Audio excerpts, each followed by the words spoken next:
हम अभी परमेश्वर के बारे में थोड़ी थोड़ी चीज़ समझते हैं परमेश्वर के बारे में। पहली चीज़ हम देखते हैं कि परमेश्वर पवित्र और न्यायी है।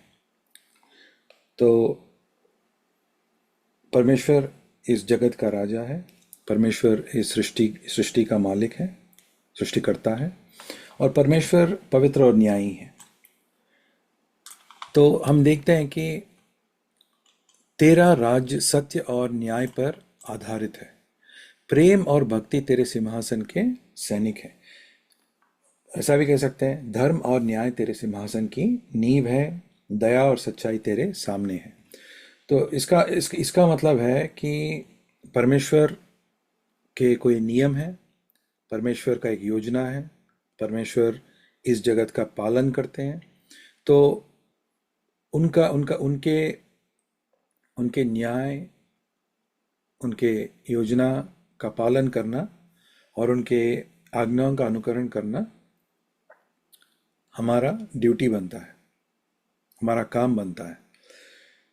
तो जब हम इस न्याय को तोड़ते हैं, जब हम लोग इस न्याय को तोड़ते हैं, अ, तो हम दोषी ठहरा जाते हैं। तो एक एक अच्छा न्यायाधिपति क्या करता है, वो ये जो अधिपति न्याय करता है, वो अगर अच्छा है तो हर एक तरह की जुल्म को, अ, अपराध को दंड करना जरूरी है, करना चाहिए। यदि वो अन्याय की के प्रति अगर वो आंख मोड़ लेते हैं तो वो भ्रष्ट हैं। तो इसका मतलब वो एक अच्छा न्यायाधिपति नहीं है और उसे स्वयं दंडित किया जाना चाहिए ना, क्योंकि उसने इस आज्ञा का पालन नहीं किया और जहां उल्लंघन हुआ उस आज्ञा का पालन का उसने मुंह मुंह फेर लिया। तो हम देखते हैं कि जब काफी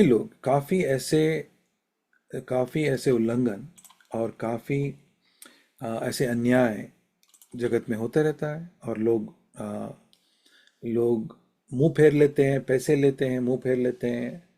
लेकिन अगर परमेश्वर भी आंख मोड़ लें और कहें कि नहीं नहीं, मैं ये लोग जो हत्या कर रहे हैं या अभी व्यभिचार कर रहे हैं या दूसरे लोगों की तरफ अन्याय कर रहे हैं, तो वचन कहता है कि परमेश्वर आ, हर एक काम को और सब गुप्त बातों, चाहे वो भले हो या बुरा, उनका न्याय करेंगे। तो हमारे परमेश्वर जो है एकदम सख्त है। न्याय को न्याय का अनुकरण करना जरूरी है। और जो भी छुपके करें या खुलेआम करें, जो भी अन्याय या जो भी परमेश्वर का आज्ञा का उल्लंघन करता है, परमेश्वर प्रतिदिन दुष्टों से क्रोधित होते हैं। तो परमेश्वर पवित्र और न्यायी परमेश्वर है। ठीक है, ये बात हमको पहले समझना चाहिए। उसके बाद हमको समझना चाहिए कि पाप परमेश्वर का व्यवस्था का उल्लंघन है। पाप परमेश्वर का, जो परमेश्वर ने जो आज्ञा दी है, उसका उल्लंघन है। तो पाप का मतलब क्या है? आप पूछ सकते हो पाप का मतलब क्या है। परमेश्वर ने जो कहा अगर तुम नहीं करोगे उसे, वो पाप है। परमेश्वर ने जो कहा करने के लिए और वो आज्ञा है और उसको तोड़ोगे तो पाप है। तो हम देखते हैं कि एक यूहन्ना में लिखा है, जो कोई पाप करता है वो परमेश्वर को के नियम को तोड़ता है, क्योंकि नियम को तोड़ना ही पाप है। ठीक है। तो हम समझ गए कि परमेश्वर न्यायी है, परमेश्वर पवित्र है, उनमें कोई अपवित्रता और पाप नहीं है। और हम ये भी देखते हैं कि पाप का मतलब क्या है। पाप का मतलब है नियम को तोड़ना। तो हम देखते हैं यहाँ पे निर्गमन में, यहाँ पे परमेश्वर की व्यवस्था का पालन, कौन से ऐसे आज्ञा है जिसका जिसका किया जाना चाहिए, परमेश्वर ने क्या आज्ञा दिया है और उसका किस तरह से पालन करना चाहिए। तो हम देखते हैं जब पूरा पढ़ते हैं ये इस निर्गमन में, इसे धर्मशास्त्र कहते हैं। 10 आदेश हैं परमेश्वर से जो आते हैं, 10 आदेश। और इस 10 आदेश को जब हम पढ़ते हैं तो ये समझते हैं कि मैं तुम्हारे परमेश्वर यहोवा यहोवा यहोवा हूँ। मैं तुम्हें अ, मिस्र देश से बाहर लाया हूँ। मैंने तुम्हें दासता से मुक्त किया है, इसीलिए तुम्हें निश्चय ही इन आदेशों का पालन करना चाहिए। तो परमेश्वर ने धार्मिकता के धर्मशास्त्र दिए ताकि हम उसका पालन कर सकें।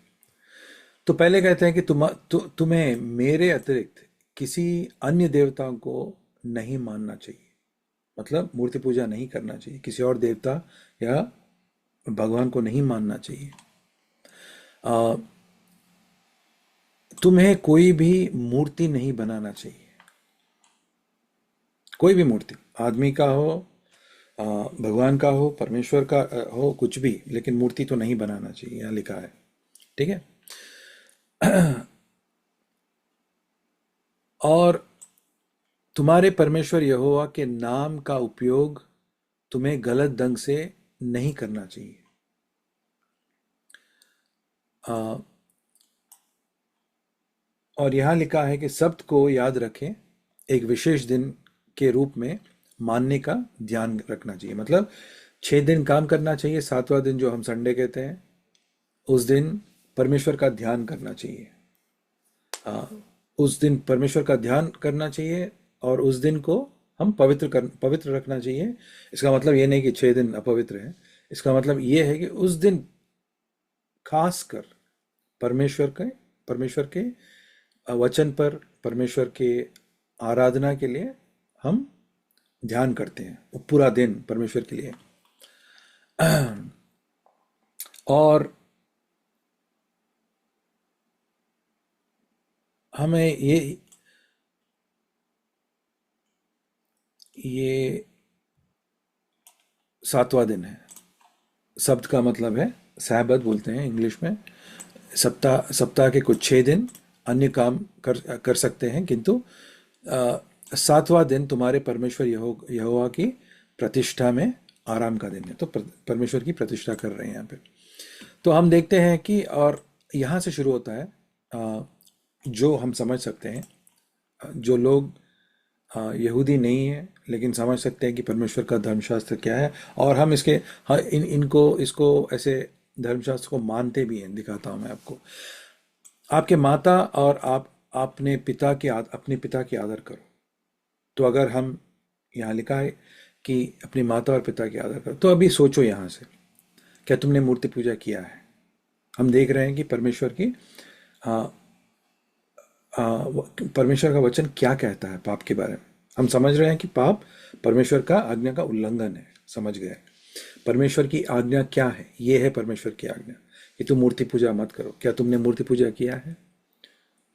क्या तुमने मूर्ति बनाई है किसी जानवर की, क्या, या किसी आदमी का, और उसको पूजा किया है? तो तुमने पाप किया है। और ये कह रहा है कि अपने माता पिता की आदर करो। माता पिता की आदर मतलब आदर करो। तो क्या क्या तुम अपने माता पिता के साथ उल्टे सीधे बात करे, या अपने माता पिता के ऊपर अपने मन में कोई, अगर तुम्हारे तो उनके लिए मन में प्यार नहीं है तो तुम उनको आदर नहीं करोगे। और वो जो कहते हैं अगर तुम नहीं सुनोगे तो नहीं करोगे, तो वो भी पाप है। और ये देखते हैं कि तुम किसी व्यक्ति को हत्या नहीं करना। लेकिन ये तुम किसी व्यक्ति का हत्या नहीं करना, हम लोग बोलेंगे हाँ हम तो हत्या नहीं करते हैं, काफ़ी लोग नहीं करते हैं। लेकिन हम देखते हैं कि हम यहाँ लिखा है, हम दिखाते हैं,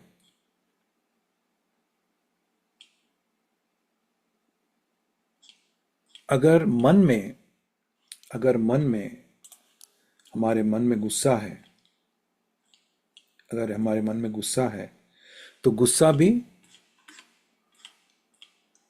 परमेश्वर का नियम का उल्लंघन है।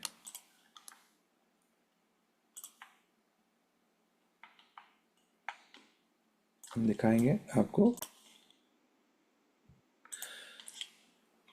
तो हम परमेश्वर के धर्मशास्त्र को देख रहे हैं, और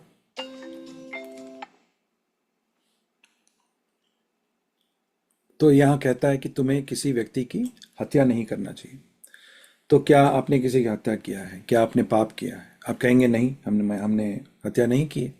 लेकिन यहाँ पे देखो क्या लिखा है कि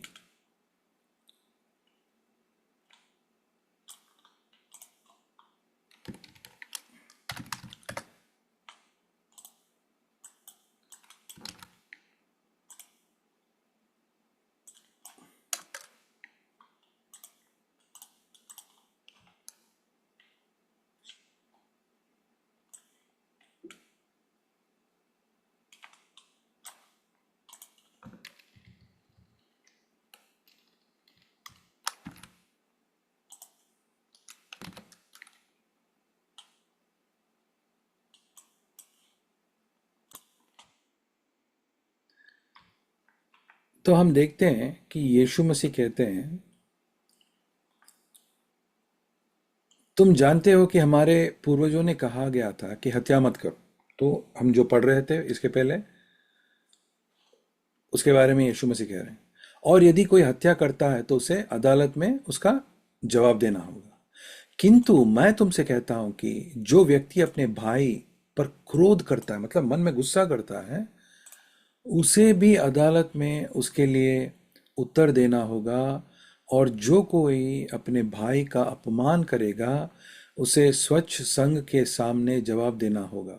और यदि कोई अपने किसी बंधु से कहे, अरे असभ्य मूर्ख, तो नरक का आग के बीच उस पर उसकी जवाब देनी होगी।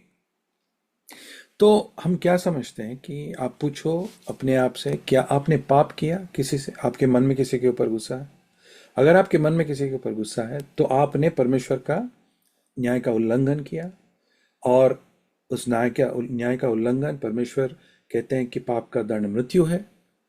और पाप का दंड मृत्यु का मतलब ये नहीं होता कि हम ये बदन मर रहा है, ये बदन तो सबका मरेगा। पाप का दंड मृत्यु मतलब परमेश्वर कह रहे हैं कि नरक के आग में दूसरी मृत्यु होगी। एक मृत्यु यहाँ पे होगा, उसके बाद परमेश्वर उठाएंगे उसको और उसको वहां पे न्याय करेंगे। परमेश्वर जो भी आदमी मरा हुआ है, जो न्याय, हर एक आदमी न्याय करे, सही करे न्याय के हिसाब से या बुरा करे, दोनों को उठाएंगे, दोनों का न्याय करेंगे। और जब वो न्याय करेंगे तो परमेश्वर देखेंगे कि क्या तुमने पाप किया है और उनका न्याय का उल्लंघन किया है और उनके आज्ञाओं का अनुकरण किया है या नहीं। अगर आपने उल्लंघन किया है तो उसका अंत नरक में होगा। और परमेश्वर ये भी कहते हैं कि पुराने नियम में कहते हैं कि तुम्हें व्यभिचार नहीं करना चाहिए। और नए निबंधन में कहते हैं कि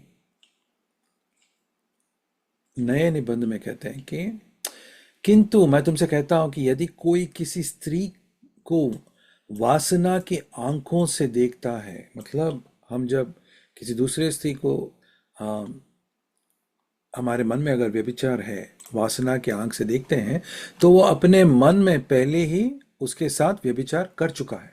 मतलब गुनाह हो ही गया, उल्लंघन हो ही गया, सोचने से उल्लंघन हो गया है, मन में गुस्से से उल्लंघन हो चुका है। इसका मतलब हम पापी हैं, हम परमेश्वर के न्याय के दंड को पाएंगे और पाप का दंड मृत्यु है। तो इसलिए यदि तेरा दाहिनी आंख तुझसे पाप करवाए तो उसे निकाल कर फेंक दो। अब हम समझ सकते हैं और हमको ये सोचना है कि क्या मैं परमेश्वर के आंखों में कौन हूं। तो अभी हम देख रहे हैं कि क्या हमने हत्या की है। अगर तुम्हारे मन में क्रोध है किसी के आगे तो तुमने हत्या की है।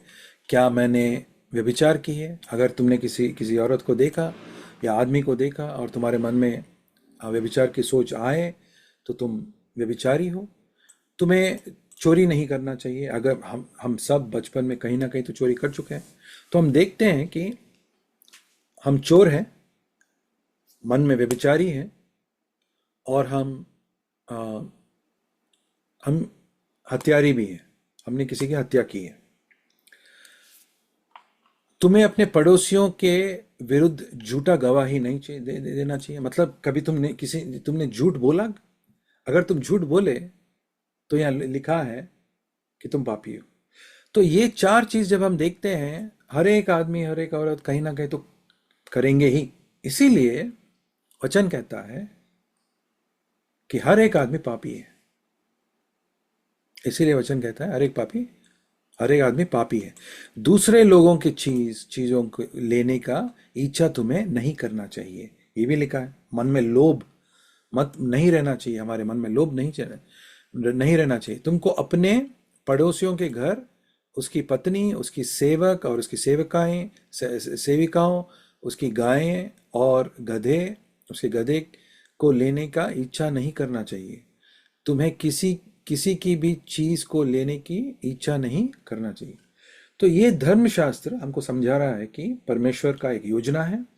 परमेश्वर, हाँ, हम देख रहे हैं कि परमेश्वर का एक व्यवस्था है। परमेश्वर का व्यवस्था का पालन करना चाहिए। और जब हम अपने आप को इस परमेश्वर के व्यवस्था और उनके धर्मशास्त्र के अनुसार अपने आप को तोलते हैं, हम देखते हैं कि हमने उनका उल्लंघन किया है, इसीलिए हम पापी हैं। तो परमेश्वर जब ये देखते हैं तो परमेश्वर क्या कहते हैं? तो परमेश्वर ने सभी सभी के लिए दया का धनी है जो उसे पुकारते हैं। सो उल्लंघन करने के बाद पाप का दंड मृत्यु, और मृत्यु भी नरक के आग में, और नरक के आग में भी अनंत जीवन के लिए। मतलब हम, ऐसा नहीं है कि जा रहे हैं, आग में गिर रहे हैं और मर रहे हैं, उसके बाद हम नहीं रहेंगे, ऐसा नहीं है।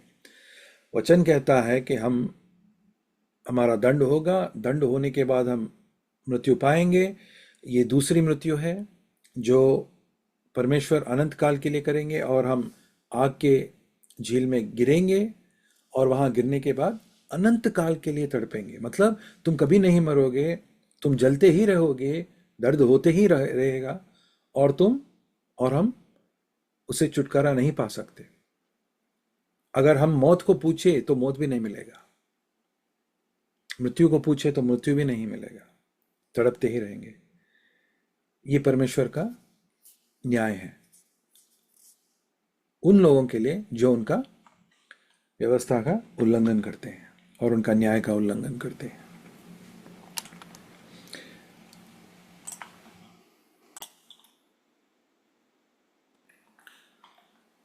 हम और थोड़े पापों को देखते हैं यहाँ पे।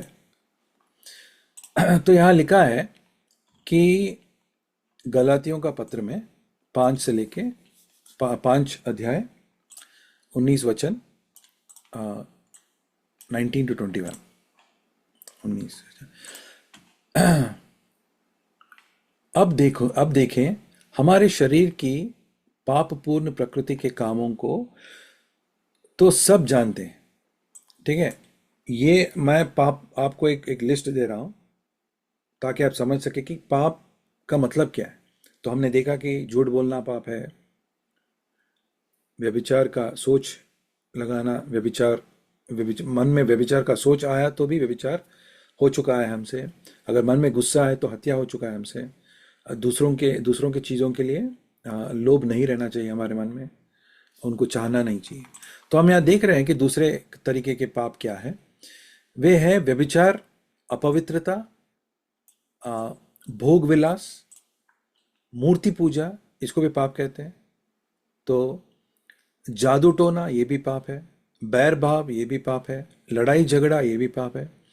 डाह, क्रोध, स्वार्थपन, मतभेद, फूट, ईर्ष्या, नशा, लंपटता या ऐसे ही और बातें। अब मैं तुम्हें इन बातों के बारे में वैसा ही चेता रहा हूं जैसा मैंने तुम्हें पहले ही चेता है। तो मतलब वो वार्निंग दे रहे हैं, वो चेतावनी दे रहे हैं। चेता का मतलब चेतावनी दे रहे हैं कि जो लोग ऐसे बातों में भाग लेंगे। कौन से कैसे बातों में? व्यभिचार, अपवित्रता, भोग विलास, मूर्ति पूजा, जादू टोना, बैर भाव, लड़ाई झगड़ा, डाह, क्रोध, स्वार्थपन, मतभेद, फूट, ईर्ष्या, नशा, लंपटता और ऐसे ही और बातें। मतलब ये लिस्ट पूरा नहीं है, और पाप है, बस जितना वो टाइम पे हो सकता है उतना वहां लिखा है। या ये कह रहा है कि लोग ऐसे बातों में भाग लेंगे, जो लोग ऐसे बातों में भाग लेंगे वो परमेश्वर के राज्य के उत्तराधिकारी नहीं होंगे, मतलब नरक में जाएंगे। तुम परमेश्वर के राज्य में नहीं आओगे तो कहाँ जाओगे? पापों के साथ नरक में जाओगे। ये काफी सोचने की बात है। इसीलिए हमको परमेश्वर की दया चाहिए, क्योंकि हम सब पापी ठहरा जाते हैं परमेश्वर के पास। कोई ऐसा आदमी नहीं है जो जिसने पाप नहीं किया हो। ये लिस्ट के हिसाब से तो हर एक आदमी, हर एक औरत, पूरी पूरी हर एक इंसान पापी ठहरा जाता है। और हर एक इंसान अभी पापी ठहरा जाता है, तो इसका इलाज क्या है? दंड आना ही है। परमेश्वर का क्रोध बढ़ रहा है। परमेश्वर ने हमको देखा, हम हर एक दिन हमारा पाप जैसा बढ़ता है, परमेश्वर का क्रोध भी बढ़ रहा है। तो कौन बचाएगा हमको? और जब परमेश्वर का न्याय का उल्लंघन होता है और उन्होंने एक नरक का झील बना के रखा है ऐसे लोगों के लिए, पापियों के लिए, और हमको डालने के लिए परमेश्वर ने सोच कर रखा है, कौन बचाएगा हमको? तो परमेश्वर की अगर दया और कृपा नहीं है तो क्या कर सकते हैं हम लोग? हम परमेश्वर के आगे गुनहगार ठहरा चुके हैं। गुनाह हमने किया है, पाप हमने किया है।